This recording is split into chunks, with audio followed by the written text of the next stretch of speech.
They say you can choose your friends but not your family. What they do and tell you is that sometimes your family will make you feel like a stranger at your own reunion. My name is Marcus Webb, I'm 34 years old, and this is the story of the 4th of July weekend when my cousin told me I looked too poor to sit with them and the phone call that changed everything.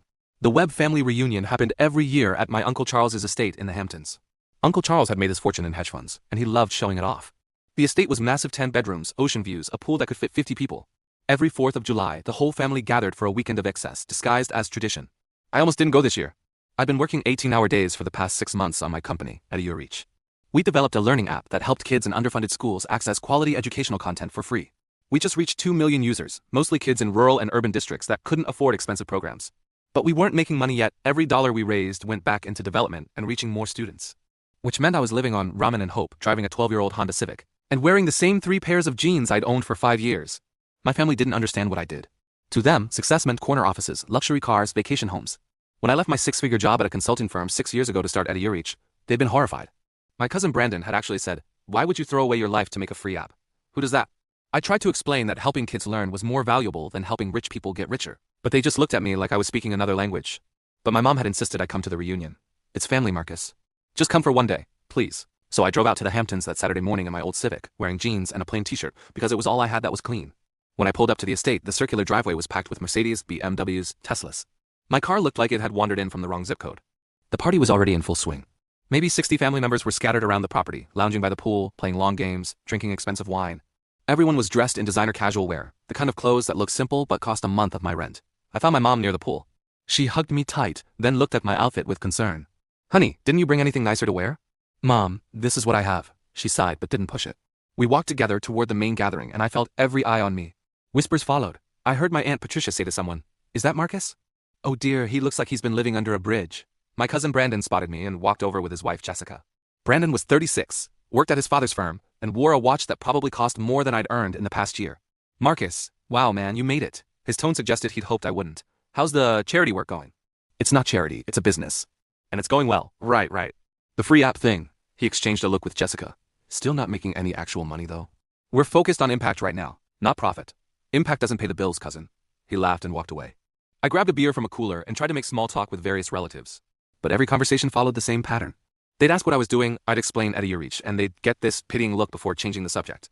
The worst came during lunch. Long tables were set up on the lawn, covered in expensive catered food.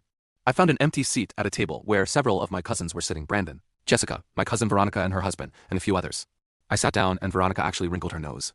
"Marcus, honey, maybe you'd be more comfortable at one of the other tables? This one is kind of for the successful side of the family." I felt my face flush. "Excuse me?"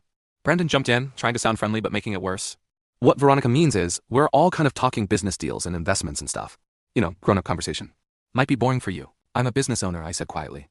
"Come on, Marcus." Veronica's voice was dripping with condescension. "You make a free app that doesn't generate revenue. That's a hobby, not a business. And honestly, you look too poor to be sitting here with us. No offense, but look at you." She gestured at my worn jeans and faded t-shirt. "We're trying to maintain a certain image. My husband just closed a huge deal and we're celebrating. Having you here in your ... situation, it just brings down the vibe." The others at the table wouldn't meet my eyes. No one defended me.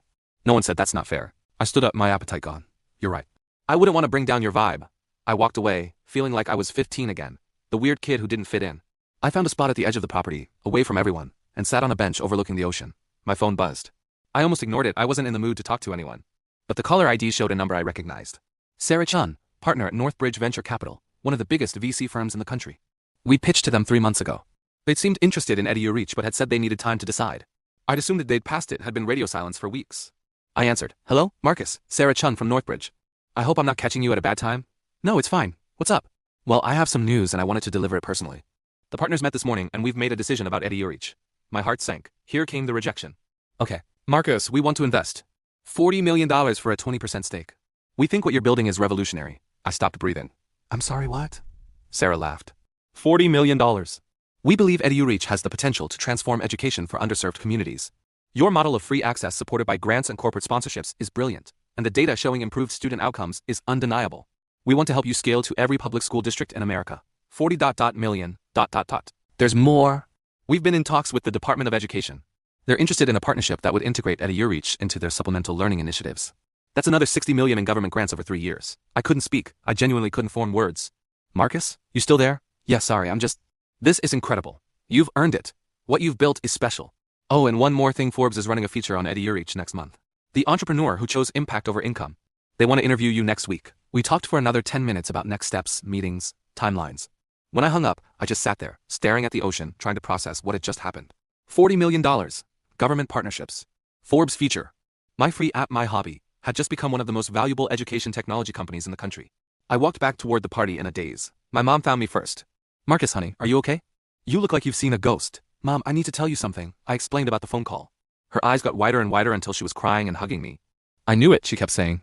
I knew you were doing something important. Word spread fast. Within minutes, Uncle Charles approached me. Marcus, your mother says you got some news? The party had gone quiet. Everyone was looking at us. Yeah, I said. My company just closed a $40 million investment deal with Northbridge Venture Capital. You could have heard a pin drop. Brandon's mouth actually fell open. $40 million? And a $100 million government contract over 3 years to integrate our platform into public schools nationwide. Veronica looked like she might faint. Her husband, who'd been so successful with his deal that I was too poor to celebrate with them, asked, how much is your company valued at now? I did quick math. If they're taking 20% for $40 million, that values Eddie Urich at $200 million. But with the government contract, that'll probably double. Silence. Complete stunned silence. Uncle Charles recovered first. Well, this calls for champagne. Everyone, my nephew Marcus has just become one of the most successful entrepreneurs in the family. Suddenly, everyone wanted to talk to me. Cousins who'd ignored me all day were surrounding me, asking about my strategy and my vision. Aunt Patricia, who'd said I looked like I lived under a bridge, was telling everyone she'd always believed in me. And Brandon. Brandon came over, all smiles, acting like we were best friends. Marcus, man, this is amazing. I always knew that app thing would pay off. Hey, I've got some connections in tech. We should talk about how I could help. I looked at him for a long moment. Really? Because an hour ago you called it charity work and said impact doesn't pay the bills. His smile faltered. I was just joking around. No, you weren't. I looked around at all of them. For 6 years, you've all treated me like a failure. Like I was wasting my life. Like I was an embarrassment to the family because I chose to help kids learn instead of chasing profit. Veronica tried to speak.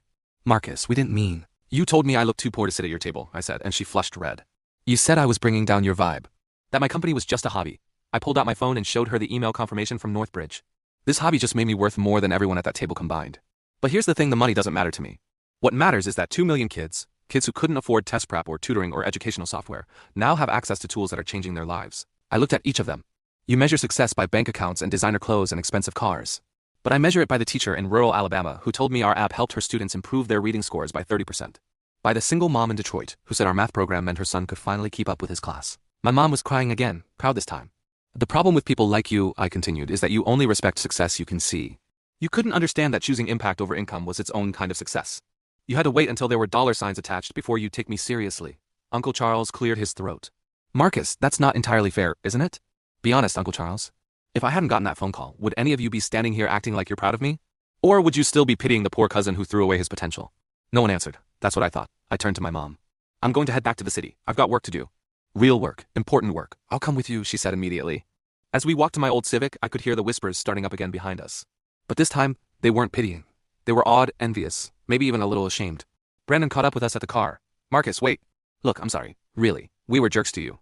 Yeah, you were. Is there any way? I mean, could we maybe start over? I looked at this cousin who'd spent years making me feel small, who'd only changed his tune when he learned I was worth something he could understand. Brandon, here's the thing. I don't need your approval anymore.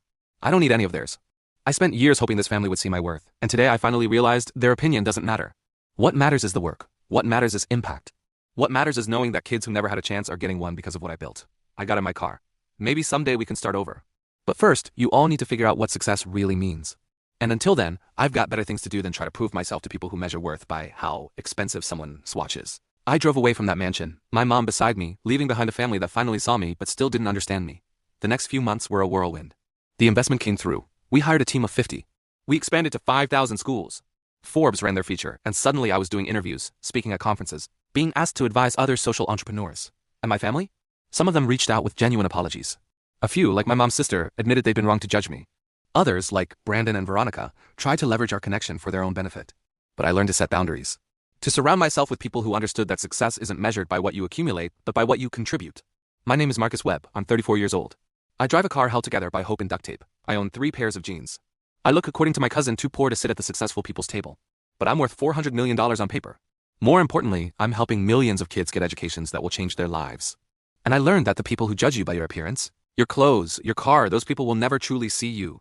They'll only see their own shallow values reflected back. The real measure of success is going to bed knowing you made the world a little better than you found it. Everything else is just noise.